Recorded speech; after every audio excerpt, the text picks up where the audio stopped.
정치 뉴스의 넘버원 국회 라이브 원입니다. 시청자 여러분 안녕하십니까? 평일 오후 1시 국회에서 일어나는 정치권 소식을 빠르고 생생하게 전해드리겠습니다. 7월 8일 월요일 국회 라이브 원 첫 순서 시작하겠습니다. 먼저 오늘의 주요 뉴스입니다.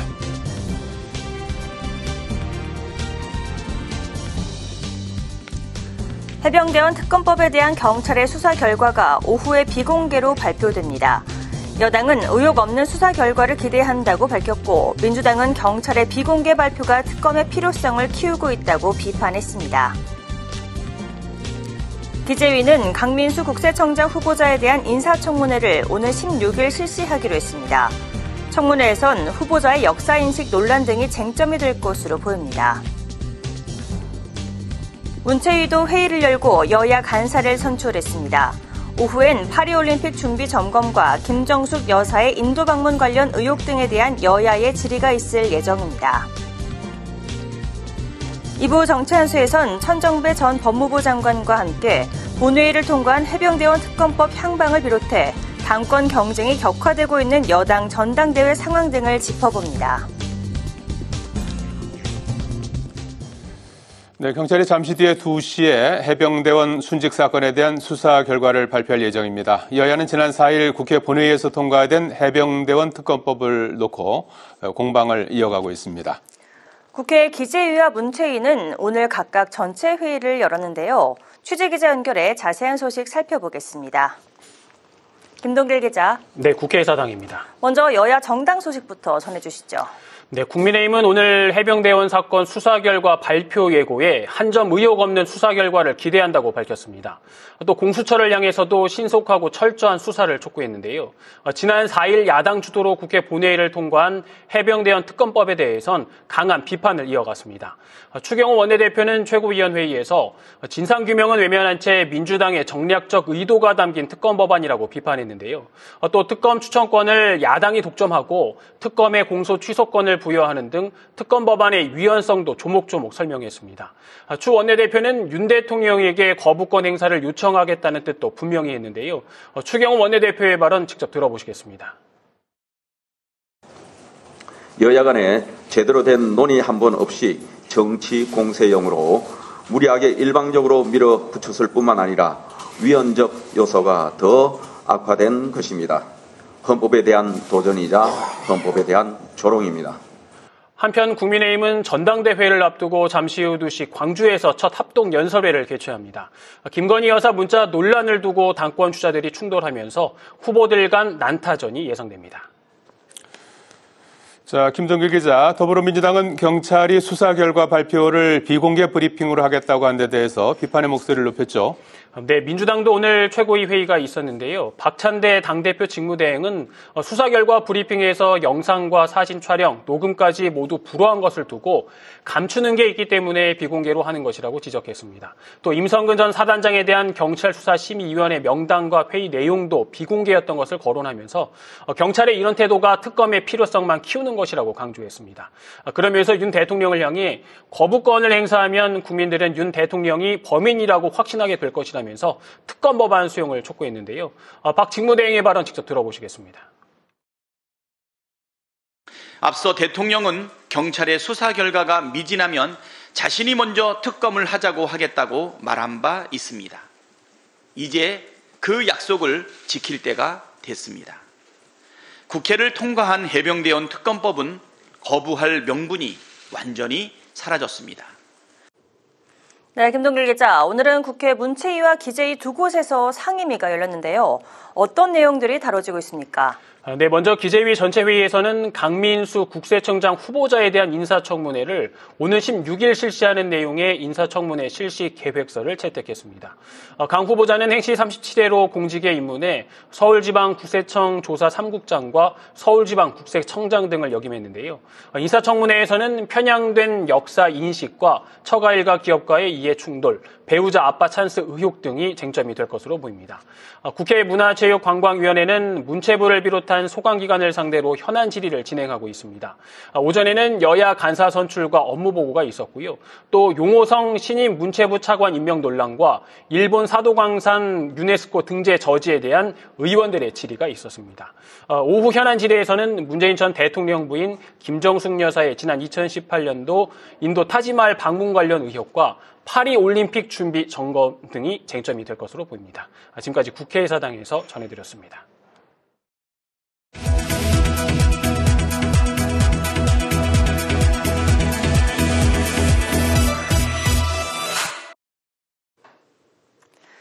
서울시청 역주행 사고가 발생하면서 지난주 여야 모두 고령 운전자의 급발진 사고를 방지하기 위한 법안을 발의했습니다. 여야는 서로를 견제하기 위한 입법에도 주력하고 있습니다. 김지수 기자입니다. 내년에는 65세 이상 고령 운전자가 500만 명에 이를 것으로 추산되는 상황. 이에 여야 모두 고령 운전자의 급발진 사고를 막기 위한 법안을 내놨습니다. 한지아 국민의힘 의원은 고령 운전자가 급가속 억제 장치를 장착하거나 장착된 차량을 구매하는 경우 비용의 일부를 국가가 지원하는 법안을 발의했습니다. 김병기 민주당 의원도 고령 운전자가 운행 안전장치를 장착한 차량을 구매할 경우 국가나 지자체가 그 비용의 일부를 지원하는 내용을 담았습니다. 이런 가운데 여야는 일명 방지법들을 발의하며 서로를 견제하고 있습니다. 먼저 국민의힘은 정청래 법사위원장이 일방적으로 상임위를 운영하고 있다며 정청래 방지법을 발의했습니다. 특검법 청문회에서 증인을 불러놓고 마음에 들지 않는다는 이유로 조롱하고 모욕하며 퇴장시키기를 반복하는 등 국회 갑질의 끝을 보여줬습니다. 상임위원장이 국무위원이나 증인의 정당한 권리를 침해하는 것을 금지하고 직권 남용을 할 경우 형사 처벌할 수 있도록 하는 내용을 담았습니다. 민주당은 탄핵안이 본회의에 보고되기 전에 방송통신위원장이 기습적으로 사퇴한 것을 지적하며 김홍일 방지법을 발의했습니다. 탄핵 소추안이 발의된 이후에 이렇게 도망자처럼 사퇴하는 것이 연달아 이동관 방통위원장에 이어서 김홍일 방통위원장까지 연달아 일어나고 있습니다. 김홍일 방지법은 탄핵안이 발의되면 임명권자가 소추 대상자의 사직원을 접수하거나 해임할 수 없도록 하는 것이 핵심 내용입니다.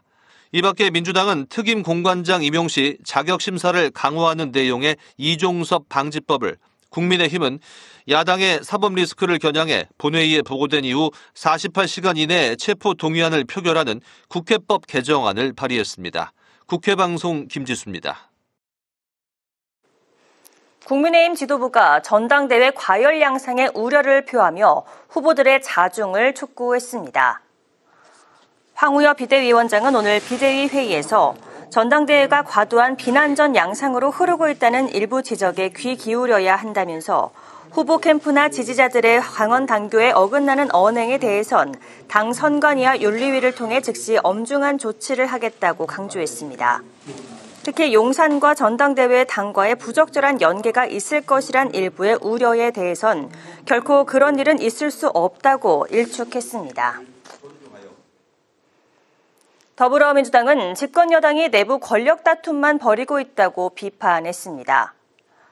박찬대 당대표 직무대행 겸 원내대표는 국민의힘의 전당대회가 국정 실패와 총선 참패에 대한 반성은 없고 영부인 문자 익십 논란과 친윤 비윤 세력 다툼 등 논란이 계속되고 있다고 주장했습니다. 그러면서 정부 여당은 국정 실패를 반성하는 집권 여당의 모습으로 국민 기대에 부응해달라고 촉구했습니다. 조국혁신당은 검찰이 법인카드 유용 의혹을 두고 이재명 전 대표 부부의 출석을 요구한 데 대해 수사가 아닌 사냥이라고 비판했습니다.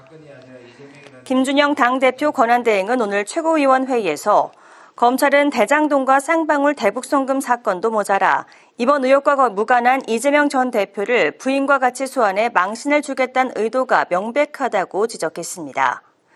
혁신당은 이어서 김건희 여사가 한동훈 전 국민의힘 비대위원장에게 보낸 문자 논란에 대해 국정농단에 해당하는 사안이라고 공세 수위를 높였습니다. 우원식 국회의장이 차관급 인사를 단행하고 국회 사무처 신임 진선희 입법차장과 박태영 사무차장에게 임명장을 수여했습니다. 진선희 신임 입법차장은 국회 사무처 최초의 여성 차관급 공무원으로 특위와 복지위 수석 전문위원을 지냈고 21대 국회에선 연금개혁 공론화 지원 단장을 맡았습니다. 박태영 신임 사무차장은 의사국장과 농해수위, 국회 운영위 수석 전문위원을 역임한 국회 입법 분야 전문가입니다.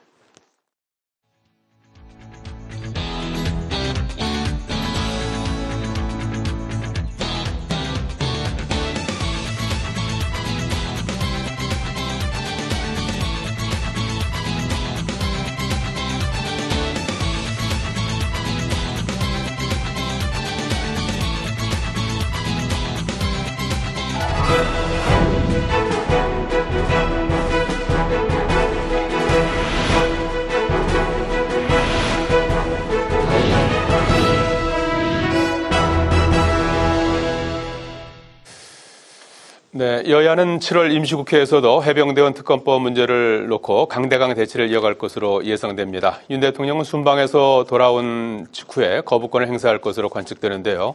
해병대원 사망 일주기 또 여당 전당대회까지 맞물려서 재의결 결과에도 주목됩니다. 정치 한수 천정배 전 법무부 장관과 함께 국회 상황을 비롯해서 정치권 현안 살펴보겠습니다. 안녕하십니까, 장관님. 네, 안녕하세요.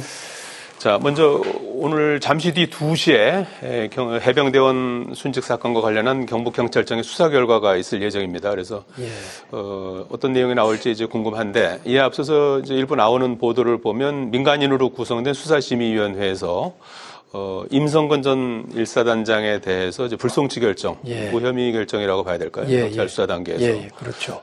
그런 결정을 내릴 것이다. 이런 이제 보도가 나오면서 상당한 이제 논란이 일고 있는데, 오늘 그 수사 결과가 좀 어떤 내용이 될 것 같고, 실제로 이제 임성근 전 사단장이 제외될 경우에는 정치적으로 어떤 좀 파장이 있을까요?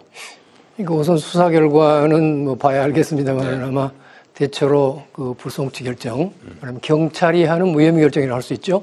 그렇게 나올 것으로 보이니까 그렇게 보이고요. 결국은 이제 이 사건에는 두 가지 쟁점이 있습니다. 하나는 그 최상병이죠. 그 사망 사고에 관해서 과실 책임을 어디까지 물을 수 있을 것인가. 그러니까 고위층에 어디까지 올라갈 것인가 하는 거, 사실은 그게 원래 이게 법적으로 본다면 간단한 문제가 아닙니다. 또 두 번째는 이제 대통령의 뭐 경로설 이런 게 나와 있는 것처럼 대통령이 직접적으로 수사하는 사람들한테 뭐 전화를 걸어가지고 뭐 수사 방향을 지시했다 이런 의혹을 받고 있지 않습니까? 외압 의혹. 그래서 그것도 사실은 법적으로만 본다면 대통령이 행정부의 수반이기 때문에 수사에 관해서도 지휘권이 없지 않다고 볼 수 있습니다. 그래서 어찌 보면은 이게 꼭 그 윤 대통령한테 불리한 이슈도 아닌데 이것을 윤 대통령 스스로가 불투명한 자세를 보임으로써 이걸 증폭시켜 놨습니다. 그러니까 뭐 우선 그때 진상에 대해서 좀 솔직하게 더 이야기하고 국민들에게 뭐 양해를 구한다든가 또 더구나 그 당시에 뭐 저 국방부 장관 하던 분을 갑자기 호주 대사로 보냄으로써 뭐 도피시킨다 이런 의혹까지 받았지 않습니까? 그래서 참 안타깝습니다. 그래서 이게 그런 문제, 어쨌든 이게 이제 지금에 와서는 그래서 국민들이 너무 큰 의혹을 가지고 있고 또 이번에 아마 이제 임성근 전 사단장에 대해서 말하자면 사실상의 면죄부를 주는 셈이 경찰에서는 주게 되면은 국민적 여론은 더 커지고 특검 여론도 더 높아지고 나아가서는 그렇지 않아도 윤석열 대통령에 대한 민심이 별로 좋지 않은데 여러 가지 뭐 아주 큰 또 정말 퇴진 압박으로까지 뭐 탄핵도 일부 뭐 주장하는 분들이 많이 있지 않습니까? 이런 것들이 훨씬 더 위험이 커진다고 생각합니다. 그래서 지금이라도 대통령께서 좀 더 이 문제에 대해서 좀 더 솔직한 자세를 보였으면 좋겠는데 참 안타깝습니다. 결과가 이제 미진할 경우에는 뭐 대통령께서도 이제 특검 뭐 요청할 수 있다 이제 이런 취지로 말씀하지 않았습니까? 그러면은 대통령 입장에서는 어떻게 받아들일까요? 그런 내용에 대해서. 또 있을 수 있겠죠. 뭐 법적으로만 본다면 이제 아까 이제 업무상 과실치사의 문제는 뭡니까 지금 말씀 공수처하고는 관계가 없고요. 수사 대상이 아니고 직권남용 여부는 공수처의 수사 대상입니다. 그러니까 직권남용은 사실은 제일 지금 문제가 된 게 대통령 자신 아닙니까? 물론 밑에 뭐 참모들도 직권남용 여부가 결정될 수 있겠지만, 그래서 직권남용 부분에 관한 한 뭐 공수처의 수사를 기다려보자 하는 것도 뭐 일리가 있는 것 같은데, 그러나 벌써 지금 상황이 악화돼서 지금은 그런 정도의 뭐랄까요, 생각 가지고서는 난국을 돌파하기 어렵겠습니다. 지금 알려진 내용으로는 오히려 이제 특검법 그 논란에 더 불을 지피는 그런 결과가 될 것이다. 그렇게 되죠. 그렇게 되죠. 지금 해병대원 특검법은 국회를 통과해서 정부로 넘어가 있지 않습니까? 그래서 15일 내에 이제 대통령이 거부권을 그 행사할 수가 있는 거 아니겠습니까? 그러면 이달 중에 이제 거부권 행사할 가능성이 현재로서는 큰 상황이고요. 그러겠죠. 국회에서 이제 재의결 절차를 이제 밟게 되고 이제 그 결과에 따라서 이제 좀 달라지겠습니다만, 부결될 경우에 민주당 일각에서는 좀 수정된 특검법, 그러니까 이제 뭐 한동훈 안이라고 하는 그 대법원장이 추천한 특검을 그런 안을 수용하자, 이런 일부 의견도 있는 것 같아요. 그래서 향후 전망은 어떻게 보십니까? 그러니까 이제 두 가지겠죠. 뭐 이제 거부권은 행사한다고 지금 보이고, 이걸 국회에서 재의결할 때 지금 국회 의석 구조가 국힘이 108석을 가지고 있기 때문에 거기서 8명이 이탈하면은 야당 전체가 동조한다고 보면은 국회 3분의 2 이상이 되니까 특검법이 이제 최종 의결돼 버리겠죠. 이제 그 경우에 후폭풍은 정말 메가톤급이 되겠죠. 말하면 여당 의원이 이탈해서 결국 이제 윤 대통령을 그 흔드는 것이 되니까. 과거에 박근혜 대통령 당시에 탄핵에 동조한 그 당시 여당 의원들의 비견되는 정도의 문제가 생겨서 특검법 하나의 문제가 아니라 그렇게 되면은 뭐 전국 전체가 완전히 새 국면으로 가면서 아마 윤석열 대통령의 탄핵 소추 여부까지도 이제는 가시권에 들어오는 그 8명이 그렇게 행동할 수 있는 거니까요. 그럴 가능성은 어떻게 보세요? 그럴 가능성은 현재로서는 만약 8명이 이번 특검법에도 지금 특검법 이번 특검법에 야당에 그 동조한다는 것은 사실은 윤석열 대통령하고 갈라서겠다는 것 아니겠습니까? 그래서 그거는 정말 큰 파장이 있을 것 같고요. 이제 그렇지 않고 최종적으로 부결된 경우, 제2에서 민주당 입장이 관철 안 된 경우에는 재발의해야 되겠지만, 지금 말씀하신 대로 그 한동훈 그 전 비대위원장의 의견이기도 했지만 과거에 애들이 있습니다. 특검이라는 것은 그동안 전통적으로 여당, 야당이 한 명씩 추천하면 대통령이 최종 낙점을 해왔단 말이에요. 그러면 대개 여당 추천자가 그냥 되는 거지, 뭐 대통령이. 그러니까 야당에서는 그럼 야당만 추천하자. 이번 특검법도 그렇게 돼 있을 겁니다. 그러니까 과거에 그런 예도 한 번 있었습니다. 그러나 또 한편으로 보면 그것은 완전히 대통령의 그 임명권을 이제 무력화시키는 것이기 때문에 좀 지나칩니다. 그래서 뭐 대법원장이라든가 뭐 등등 제3자가 추천하도록 하자는 안 정도가 좋다고 생각하는데 대법원장은 또 사법부의 수장이고 뒤에 만약 특검이 기소를 하면 사법부가 재판해야 될 기관인데 대법원장은 적절치 않은 것 같고요. 뭐 다른 뭐 대한변협회장이라든가 뭐 어디 다른 제3자를 찾아보는 것, 이런 방안들을 민주당에서 애초에 좀 그렇게 나갔어야 하는 거 아닌가 싶습니다. 오히려 수정안이 좀 필요하다. 저는 그렇게 봅니다. 실제로 특검을 하고 싶으면. 그 수정안은 대법원장이 아니라 이제 변협에서 추천하는 방식이. 제가 보기에는 대법원장은 어쨌든 사법부의 수장이어서 끌어들이는 것은 좀 적절치 않다고 봅니다. 대한변협은 좀 독립적일까요? 어떻게 예상하시는지? 모르겠습니다만은 어쨌거나 그래도 거기는 뭐 일단 여야에 직접 속한 집단은 아니니까 그렇게 믿어봐야 되겠죠. 그런 정도면 뭐 여야가 어느 정도 합의할 수 있는 그런 명분이 접점이 찾아질 수도 있는 건가요? 적어도 국민적 명분을 가지게 되겠지요. 그럼에도 불구하고 뭐 국민의힘이 찬성할지는 그건 모르겠습니다만. 자, 여당 상황을 좀 살펴봐야 될 것 같습니다. 지금 김건희 여사 문자 파동이 정치권을 이제 강타하고 있고, 지금 여당에서는 좀 전당대회 진행 와중이어서 굉장히 그 확산되고 있는 그런 상황인데, 실제로 이제 한동훈 후보 죄송합니다. 한동훈 후보 사퇴를 촉구하는 뭐 연판장까지 이제 그 사태까지 비화됐고, 일부 당협위원장들이 이제 뭐 사퇴를 촉구하는 기자회견까지 추진했지만은 일단은 이제 무산된 그런 상황 아니겠습니까? 그래서 이번에 그 문자 내용이라든지 유출 배경이라든지 그리고 또 연판장 사태의 또 배후 이런 부분들이 다 이제 궁금한데 아직까지 명확히 드러난 건 없습니다. 이번 사태 어떻게 보고 계시는지요? 그러니까 이번 사건이 어쨌든 지금 윤석열 대통령 정부의 여러 문제점을 좀 집약해 놓은 사건이라고 볼 수 있어요. 네. 첫 번째로 말하자면 그 위기의 진원에 퍼스트 레이디 김건희 여사가 있다는 겁니다. 매우 안타까운 일입니다. 예. 대통령의 국정 수행의 문제가 아니라 배우자의 무슨 처신이 이렇게까지 이 국정을 뒤흔드는 일은 참 안타깝습니다. 예. 근데 김 여사가 대국민 사과를 하려면 그냥 하면 됩니다. 사실은 지금이라도 할 수 있는 거죠. 근데 그 문제를 뭐 여당 대표하고 협의해보고자 하는 거 그런 발상 뭐 해볼 수도 있겠지만은 뭐 그럴 필요가 뭐 있었느냐 하는 우선 의문이 들고요. 두 번째는 대통령 부인이 뭐 여당 대표하고 물론 과거에 뭐 자기 남편의 부하 검사였으니까 또 뭐 서로 알고는 있겠죠. 사적으로는. 그러나 그런 중요한 문제를 자기가 나서서 여당 대표한 그 당시 대표죠. 비대위원장이죠. 한테 뭘 보내고 직접적으로 나선다는 것은 제가 딱 이 김 여사가 다른 문제, 국정 전반에도 상당한 정도로 직접 개입하고 있구나 하는 저는 그런 의심이 크게 듭니다. 이거 진짜로 큰 문제죠. 일단 부적절하다고 보시는 거죠? 그렇습니다. 아주 부적절하지요. 이것을 보여주지 않습니까? 이런 큰 어떤 여야 사이에 쟁점이 되고 있는 큰 문제를 자기가 직접 나서서 뭘 좀 좌지우지하려고 하는 태도가 보이죠. 딴 때도 그런 이야기가 많이 있었지 않습니까? 누구죠? 최재형 목사하고 그 문답이라든가 과거에 대선 전에 뭐 그때도 서울의 소리에서 뭐 그 폭로한 이른바 거기를 보면은 근데 김건희 여사는 대통령의 배우자라기보다는 자기가 권력자인 것처럼 늘 언행을 말하고 있지 않습니까? 이 점이 굉장히 큰 것 같고요. 그러나 또 한편으로는 아무리 그래도 한동훈 당시 비대위원장이 그래도 대통령 부인이 연락을 해왔는데 그게 적절하든 안 적절하든 어떤 형태로든지 그 문제에 대해서 해결해야 될 거 아닙니까? 그런데 그걸 그냥 소위 익십을 했다는 것은 그것도 큰 문제인 것 같습니다. 한동훈 위원장이라는 분이 제가 개인적으로 잘 모릅니다만은 이분이 그 소통의 방식이나 그 능력에 매우 의문을 느끼게 하는 일인 것 같습니다.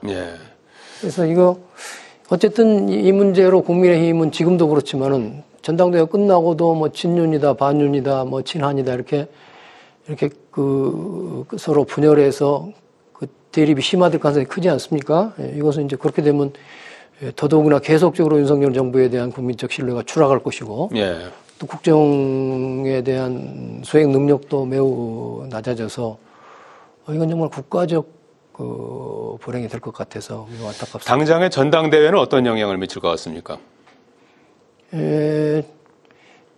일단은 지금 친윤 쪽의 승부수 같이 보이죠. 뭐 그동안 뭐 저도 잘은 모르겠습니다. 그동안 하여튼 객관적으로 조사 발표된 여론조사를 보면은 한동훈 후보가 뭐 낙승할 거라고 봤지 않습니까? 1차 투표에서 과반을 넘기리라고 보는 여론도 많이 있었는데 그러나 이번에 이제 이 문자가 어떤 식으로든지 공표됨으로써 상당히 큰 지금 변수가 생겼기 때문에 이걸로 만약에 한동훈 위원장이 이제 정말 낙선한 데까지 이른다면 뭐 엄청난 파장일 것이고 또 그럼에도 불구하고 한동훈 대표가 당선된다면 그때는 윤석열 대통령하고 거의 맞먹는 이제 정치적 위상이 힘을 가지고 서로 이제 대립하기 시작하면은 그럼 정말 이 정권적으로서는 매우 악재일 것이고 뭐 국민에게도 악재지요. 뭐 그런 사태들은 참 걱정이 됩니다. 일각에서는 이제 전당대회를 앞두고 반복되는 뭐 이게 대통령실의 개입 논란이 아니냐 뭐 이제 이런 지적도 있는데 뭐 일단은 이게 1월에 주고받았던 문자가 6개월이 지난 지금 시점에서 논란이 되고 있고 또 여기에 대해서 이제 한동훈 후보가 비정상적인 전대 개입이고 위험한 당무 개입이다 이렇게 얘기한 데 대해서 대통령실은 전당대회 개입과 관련해서 관여를 하지 않았고 앞으로도 그럴 것이다 이런 입장을 내놨습니다. 그래서 대통령실이 그렇게 반응한 것은 뭐 이해는 되지만 그러나 일단은 개입했을 거라고 하는 의혹은 굉장히 커진 건 사실 아니에요? 이 시점에 퍼스트 레이디하고 당대표 사이에 주고받은 그 메시지가 이게 공개된다는 것은 그거가 아무래도 뭐가 있다고 볼 수밖에 없죠. 한동훈 위원장 측에서 공개하지 않았다면 결국 김건희 여사 쪽에서 나온 일인데 왜 이 시점에 그게 그렇게 나오느냐는 좀 충분히 개입의 의혹을 증폭시키는 일인 것 같고요. 사실은 이게 굉장히 시대착오적인 일이기도 합니다. 과거에 이제 저도 개입을 했습니다만은 이제 군사독재 시절이나 또 이제 민주당 진영으로 보면은 뭐 김영삼, 김대중 대통령 시절까지는 대통령이 여당의 총재를 겸직을 했지 않습니까? 그래서 당이라는 게 대통령의 지휘하에 들어갔는데 그러다 보니까 대통령의 그 지나친 이 전횡이 걱정이 됐고 네. 그래서 한 2000년 무렵이죠. 그때 이제 당정 분리, 대통령과 좀 당과를 상대적으로 분리하자는 취지에서 사실은 이제 저도 앞장서서 무슨 쇄신운동에 나섰고 네. 국민들의 지지도 있어서 그것이 제도화돼서 이제 김대중 대통령이 총재직을 사퇴했고 네. 그 후로는 이제 당대표의 직선제가 민주당뿐 아니라 지금 모든 정당에 지금 벌써 확고하게 정착된 지 이제 수십 년이 된 겁니다. 그런데 예. 지금 와서 2024년에 윤석열 대통령이나 그 대통령실의 개입 여부가 논란이 된다는 것은 굉장히 시대착오적인 퇴행이지요.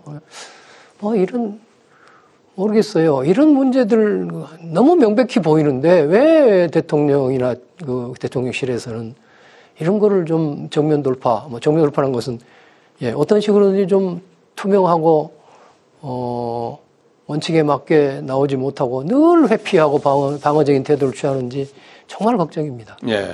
왜 그런다고 보십니까? 모르겠어요. 모르겠어요. 그 권력이라는 게 그런 속성을 늘 가지고 있죠. 네. 자, 이재명 전 대표가 이르면 내일 연임 도전을 선언할 것 같습니다. 여기에 이제 대항마로 지목되는 김두관 전 의원도 이제 경남 도당위원장 사퇴하고 당대표에 도전할 것 같고요. 그래서 우선은 이재명 이제 당대표에 도전하는 이제 이재명 전 대표. 사실상 이제 연임 도전이 아주 이례적인 그런 이제 상황인데 내일이나 모레 나올 그 출마 선언문이라고 그럴까요? 그 메시지는 어떤 내용이 좀 담겨야 된다고 보십니까? 모르겠습니다만 그동안에 사실은 이재명 전 대표도 좀 자신을 돌아보고 좀 바뀌어야 한다고 생각합니다. 네. 그 민주당이 역사적으로 그래도 국민의힘에 비해서는 당내 민주주의를 비롯해서 여러 민주주의에 앞장서고 선도해온 것은 사실입니다.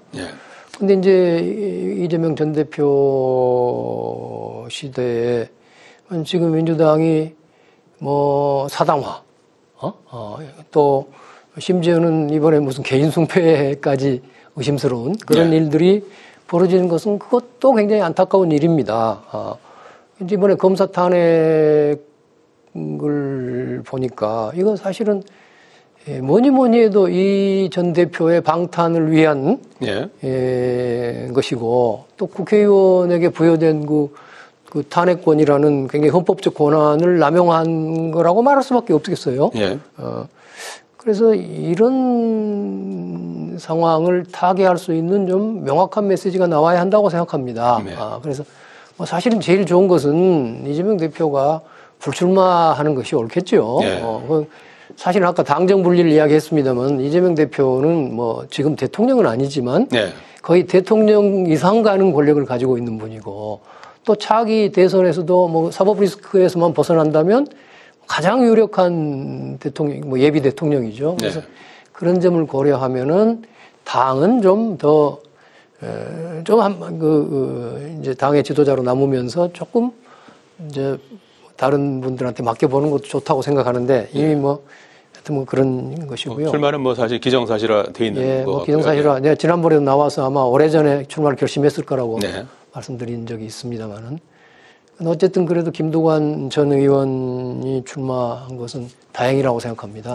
이분은 과거에 대통령 후보 경선에 여러 차례 나와 있는 분인데 이번에 매우 용감하고 책임 있는 자세를 보이고 있다고 생각합니다. 그래서 저야 저도 한 표 행사할 수 있는 민주당 의원이긴 합니다만 어떨지 모르겠습니다만은 이번에 하여튼 김두관 전 대표가 책임 있는 결단을 내렸다고 생각합니다. 일단 김두관 전 의원이 이제 출마한 거는 좀 그나마 이제 좀 다행이다.